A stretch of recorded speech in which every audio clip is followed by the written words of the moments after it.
I just want to remind us of Lumen Gentium, the Constitution on the Church, paragraph 27, which basically says that bishops are vicars of Christ. We are not branch managers of the Vatican.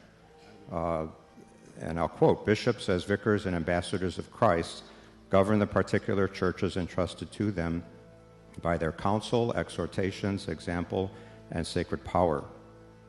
This power, which they personally exercise in Christ's name, is proper, ordinary, and immediate, although its exercise is ultimately regulated by the supreme authority of the Church. The pastoral office, or the habitual and daily care of the sheep, is entrusted to them completely, nor are they regarded as vicars of the Roman Pontiff." In that regard, I think we do have a responsibility to take care of our sheep. Our Holy Father has called us to accompany our sheep. Our people are crying out for some action. I dream of a day when a bishop who's having trouble in his diocese and finds himself under kinds of accusations in the press would go to the brothers of his region and say, "Brothers, do you think I should resign? I'd like to know what you think, because I want to do what's good for the church and not just to protect myself. I lived through a very difficult situation in my own diocese, and that sort of attitude would have really helped in my own situation. But also, I dream of a day when we as brothers are strong enough to say to another brother in our region, we think you should resign even if he's not ready to hear that. We think that, in fact, these things are serious enough that you should resign." Did this come to be because we have certain bishops or priests who don't see anything wrong with anything consensual sex between adults? It might be they themselves were compromised. Others, ambitious clerics on the ecclesiastical escalator, doing everything to contain things and not saying anything, and then moving up the ladder.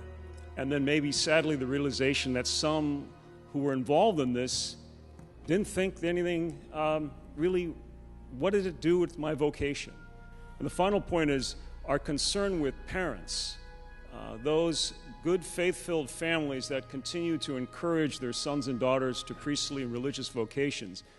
They do have a concern about what is happening here this week, and a concern that we as the body of bishops leading and as their shepherds take very seriously these issues, and that they want to continue to provide and to encourage those vocations. And again, these are faith-filled parents that are committed to the church, that are very understanding and patient. But my feeling is, judging from their conversations, they're running out of patience. The one overarching thing I want all of us to remember is, of course, the necessity of the laity in helping us get out of this mess. I think we all believe that. We all talk about it. But unfortunately, in concrete structures, we don't actually do it. And I very much support the idea that you have announced with the task force. Is there any way, maybe our bylaws don't allow for it, but is there any way to get 2 or 3 competent lay people to assist you in your tasks? Specifically, what I am concerned about is what several have brought as a proposal is a study. Archbishop Hebda mentioned it yesterday in his beautiful homily, that we need to study the root causes of the abuse of power by U.S. hierarchy. It's part of our deposit of faith that we believe homosexual activity is immoral. The people, those that we label homosexual, are children of God, and they need our great care. But to me, that real care comes from acknowledging the sin and the reality that all of us are sinners, called from sin to virtue. I think the question with the McCarrick situation is, how did he get promoted? How did all that happen?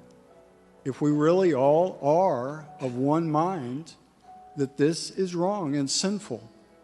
There seem to be questions about that, and I think we have to face that directly.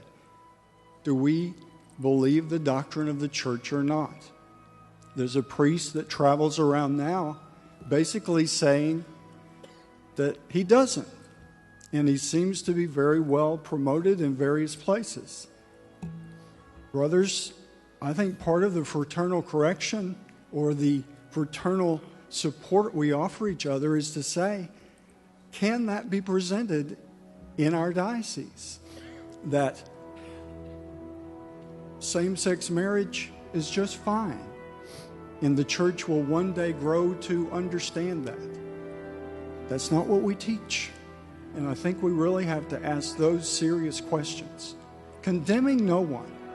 We get berated for bigotry that is not real. Jesus Christ brings good news to the world. With the recent youth synod, confusion and difficulty, and all of that is what I heard. I didn't hear much about the good news of the gospel of Jesus Christ. He lived, died, and rose so that we could be free from sin and death. I think the more we can share that good news, the more we can overcome the tragic things that we're facing now.